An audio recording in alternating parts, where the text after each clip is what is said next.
मनूली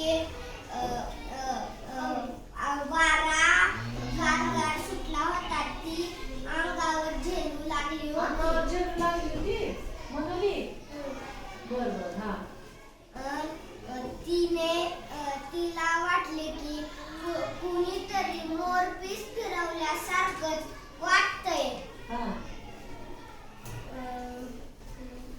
हळूहळू झुळकेने ती डोळे बंद उघडता पापणी मिटली.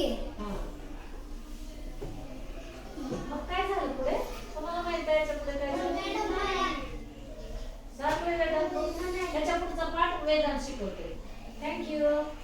हा चल वेदांत शिकवू याच्या पुढचं.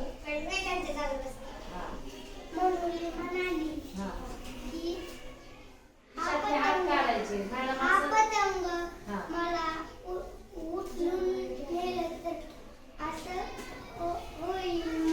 मग तेवढ्यात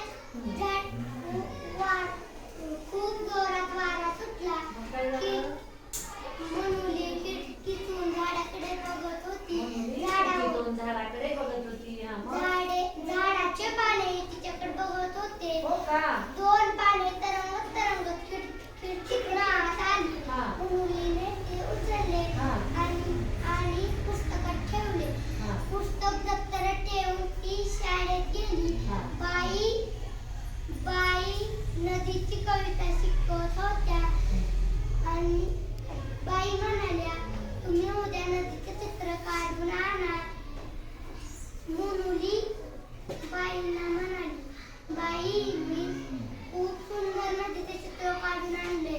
हे बघा, त्या पानावरची छोटे छोटे ओव्हळ किती सुंदर आहे आणि दोन ओळे सरळ सरळ लाईनीत तरंगत आहे. दोन ओळ्याचा मिळून काय झालेला आहे? ओढा. दोन ओढ्याचे दोन जास्ती ओढ्याचे मिळून काय होते? नदी. नदी कुठं जाते? तलावाला किंवा समुद्राला जातात नद्या. छान शिकवलं बरं जरा. अभिनंदन करा त्याचं. टीचर झालाय आज आणि मॅडम काय झाल्या? Very good. मला छान वाटलं पण की नाही शौर्याच्या आणि वेदांच्या जागेवर बसून स्टुडंट व्हायला मज्जा आली मला. थँक्यू.